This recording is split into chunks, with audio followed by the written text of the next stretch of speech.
जी बताइए। हाँ, तो ये जो तुमने कहा क्या हिंदुओं का नरसंहार, देखिए हिंदू की बात ही नहीं है, जो भी गैर मुस्लिम हैं, जहाँ जहाँ इनकी तादाद बढ़ेगी, इनकी जनसंख्या बढ़ेगी, वो सबका नरसंहार तो करने वाले हैं, सभी को मुर्गों बकरों की तरह काटने वाले हैं।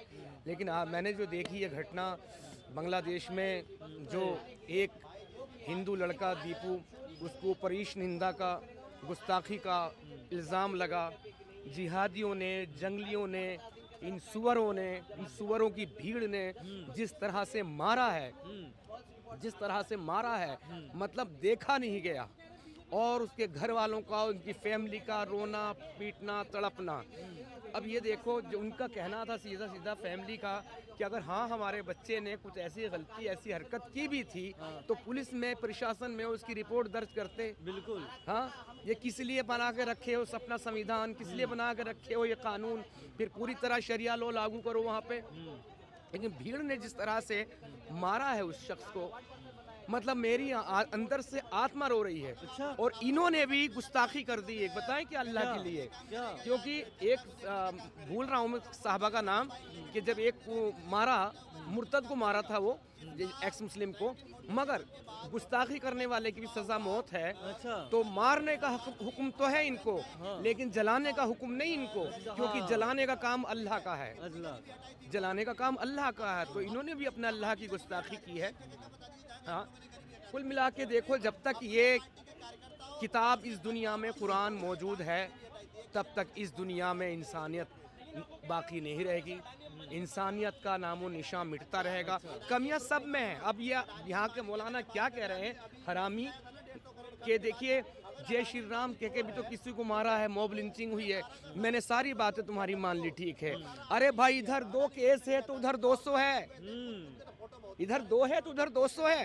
हाँ, लेकिन किसी ने जय श्री राम कह के मारा है तो श्री राम उसके पाप का भागीदार नहीं है, लेकिन तुम्हारा अल्लाह उस पाप का भागीदार है। अच्छा। उस गुनाह का भागीदार है। अच्छा। ये चीज है। जलाने के बाद लगातार 2 घंटे तक अल्लाह अकबर के नारे हाँ, लगा। अल्लाह अकबर के नारे लगा रहे हैं, अल्लाह सबसे बड़ा है। हाँ। मतलब ये देखिए, ये जो है ना, जहाँ भी इनकी तादाद बढ़ जाएगी, वहाँ पे इंसानियत, वहाँ पे मनुष्यता, मानवता सब खतरे में आ जाएगी, हाँ। सब खतरे में आ जाएगी। ये किसी को बख्शने वाले नहीं है भाई। इनसे जितना हो सके दूर रहो, इन जंगली सुअरों से दूर रहो जितना हो सके। और मैं तो कहूँगा, जब भी तुम्हारे पड़ोस में कोई एक हिंदू मुस्लिम आके रहने लगे, तो अपने बाहर जो है दरवाजे पे, गेट पे कुत्ता ना बांध के एक सुअर बांधना शुरू कर दो। सुअर? हाँ, जैसे ब्रिटेन में बांध रहे हैं। अच्छा। आजकल वहाँ की लड़के लड़कियाँ जब घूमने जा रहे हैं तो जो कुत्ते को टहलाने लेके जाते हैं ना अपने डॉग को, उसे नहीं, आजकल वो सुअर को रस्सी में बांध के लेके जा रहे हैं। अच्छा। क्योंकि इन सुअरों से ये सुअर ही लड़ सकता है। अच्छा। हाँ, तो हर हिंदू को अब अपने घर के दरवाजे के बाहर, जहाँ भी ये मुसलमान कोई भी आसपास है, तो हर किसी को अपने दरवाजे पे एक सुअर बांधना शुरू कर देना चाहिए। तभी इन सुअरों से निजात मिलेगी, तभी ये सुअर हमारी बस्तियों को छोड़ छोड़ के दूसरी बस्तियों में भागेंगे। आखिर कैसा पैगाम है, कैसी आहट आई है ये? क्योंकि बोला जा रहा है कि जहाँ 1 तारीख को हैप्पी न्यू ईयर मनाया जाएगा और 25 दिसंबर को क्रिसमस, उससे पहले ये इस तरीके की बांग्लादेश से आग जलने वाली वीडियो, यहाँ तक कि भारत के दूतावास को जला देना, वहाँ के जो पत्रकार मीडिया हाउस है उसे तक फूंक देना, आखिर कौन सा पैगाम है ये? पैगाम तो यही पैगाम है ना, वो जो क्या कहते हैं, जो खोलता उबलता हुआ जहर का वो जो था लावा, हाँ। उस पे शेख हसीना ने एक ढक्कन रख रखा था। अच्छा। उसे बंद कर रखा था। हाँ। लेकिन जैसे शेख हसीना हटी, हाँ, तो फिर ये दुर्घटना घटी।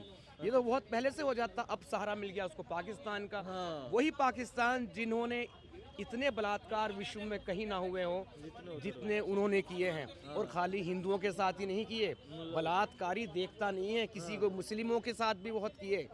वो फिर से अपने भूल गया, क्यों भूल गया? तेरा मेरा रिश्ता क्या, ला इलाहा इल्लल्लाह। जहाँ पे ला इलाहा इल्लल्लाह मोहम्मद रसूलुल्लाह है, भाई वहाँ पे अमन चैन सुकून नहीं हो सकता। अच्छा। ईश्वर उस इंसान की जिसको मारा, दीपू क्या नाम था उनका, दीपू दास, उनकी आत्मा को शांति दे। अच्छा। और उसे अगले जन्म में कोई ऐसा जालिम बादशाह बना के पैदा करे इनके लिए कि इनकी नस्लें की नस्लें याद रखे। बस मुझे इतना ही कहना था।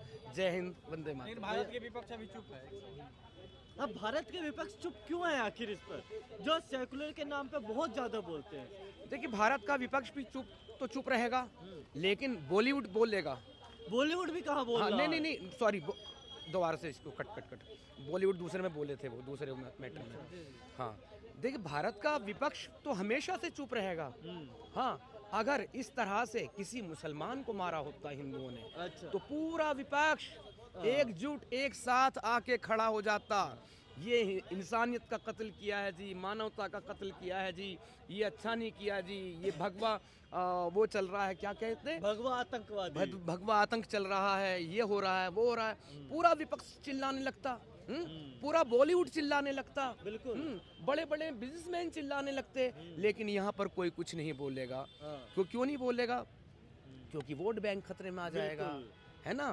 वोट बैंक खतरे में आ जाएगा, बॉलीवुड वालों की ऑडियंस खतरे में आ जाएगी। ये सारी चीज़ें हैं भाई। ये विपक्ष नहीं है, ये बहुत, इसे विपक्ष कहना गलत है। मैं तो अधर्मी कहूँगा, अधर्मियों की गैंग। आप अधर्मियों की गैंग कह रहे हैं, लेकिन अमित शाह कह रहे हैं कि वापस लेके आएंगे सभी हिंदुओं को। अब तो सभी हिंदुओं को नहीं दे, ये सॉल्यूशन नहीं है, ये हल नहीं है। वापस नहीं लेके आना। हमारा देश इतना बड़ा, इतनी जनसंख्या का लोड हमारे ऊपर पहले से है। हाँ, अगर अमित शाह जी ने कहा है तो ऐसा नहीं होगा। अरे जब रोहिंग्या बच सकते हैं, नहीं, तो सुनिए पहले। रोहिंग्याओं को मार मूर के जैसे भी होगा निकाला जाएगा, सबको खदेड़ा जाएगा।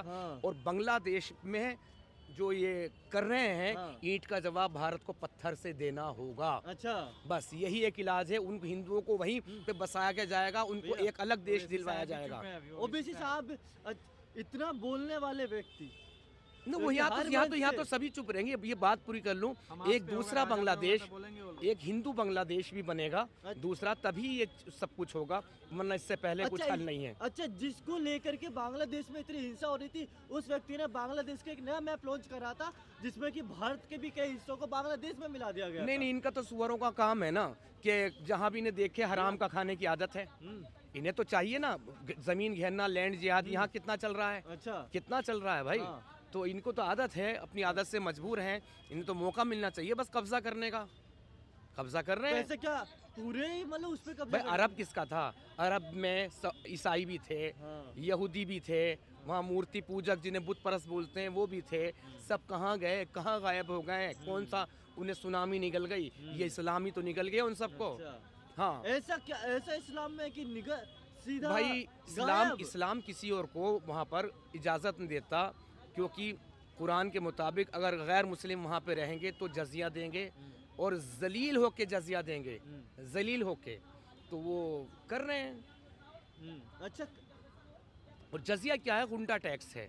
तुम हमारे इलाके में रह रहे हो, जैसे तुम कोई बड़ा भाई है, गुंडा भाई, वो कह के भाई साहब ये तुम्हारे लोग बड़े परेशान कर रहे हैं। हाँ ठीक है, चल अपने बच्चों को थोड़ा सा चाय पानी नाश्ता के दे दिया कर। अच्छा, ये है जजिया। अच्छा जी, हमारी ही हिफाजत, हमसे हिफाजत तुम्हारी तब होगी जब तुम उसका हमें मुआवजा दोगे, जब वो टैक्स दोगे। प्रधानमंत्री, गृह मंत्री, सुरक्षा मंत्री और विदेश मंत्री ये क्यों नहीं बोल रहे हैं इस पर? भाई अब क्या बोलूं यार मैं, ये भाजपा सरकार है, इसी से उम्मीद है हमें। अब क्या बोलें यार। डर लग रहा है आपको भी? डर लग रहा है कि आपको भी, कि आपको भी उठवा नहीं, बात उठवाने की नहीं, बात उठवाने की नहीं। मैं देख रहा हूँ अब हमारे पास ऑप्शन क्या है। अगर मेरा बाप मेरी बात नहीं मानता तो मैं पड़ोसी को तो बाप कहूँगा नहीं भाई। हाँ, हमारी मजबूरी है वोट आखिर के हिर फिर के घूम फिर के इन्हीं को देना। अब इनसे ऐसा हो रहा है तो भाई मेरे पास शब्द नहीं है, मेरे पास अल्फाज नहीं है। भारत के मुसलमानों ने क्यों नहीं आवाज उठाई अभी तक? नहीं, वो आवाज नहीं उठाने वाले। वो तो कह रहे हैं तुमने तो जय श्री राम कह के मारा कितनों को। अब भाई मैंने कहा हाँ बिल्कुल बेशक मॉब लिंचिंग हुई है, लेकिन इधर 2 तो उधर 200। इधर 2 तो उधर 200। किसे मानेंगे आप? 2 वालों के 200 वालों, चलो 2 जो हुई है उन 2 को तुम जेल में डाल दोगे। इधर 200 जब 2 के बाद 200 उठा के डालोगे ना, तो जेलों में जगह नहीं होगी। अच्छा, पूरा देश जेल बन जाएगा। अच्छा, भारत के मुसलमान जब आवाज उठाते हैं, जब बिहार के मुख्यमंत्री केवल एक महिला का थोड़ा सा बुर्का खींच लेते हैं, लेकिन जब वो मौन हो जाते हैं, जब बांग्लादेश में हिंदुओं को जान से मार देते हैं। यही तो है भाई, यही मुसलमान है, यही विपक्ष है। विपक्ष अपनी जहनी तौर पे खतना करा चुका है, जहनी खतना हो क्या चुकी है, बात कर दिमागी रहे हो? खतना। क्या बात कर बस रहे अब जो है जहनी तौर पर खतना का लेवल ये है, नीचे की टोपी काट के ऊपर विपक्ष लगा चुका है। तो कबूल कर लेना राहुल गांधी और अखिलेश यादव को कि हाँ मैं तो कहता हूँ ना, पता तो चल जाए ना। लिबरल गैंग जो है, ये लिबरांडू जो है, ये सेकुलर गैंग जो है, हाँ। भाई एक बार कलमा ही पढ़ लो। अच्छा। कम से कम हमें तो का पता है, ये इसकी दाढ़ी बढ़ी हुई, मूछें कटी हुई, लंबा पजामा, छोटा वो लंबा कुर्ता, छोटा पजामा, इसकी तो पहचान है हाँ। कि ये क्या है। लेकिन ये विपक्ष, ये जो है, ये लिबरांडू तो हमारी आस्तीन का सांप है। आस्तीन का साहब। हाँ, और डसते जा रहे हैं, खून पीते जा रहे हैं, बस इतना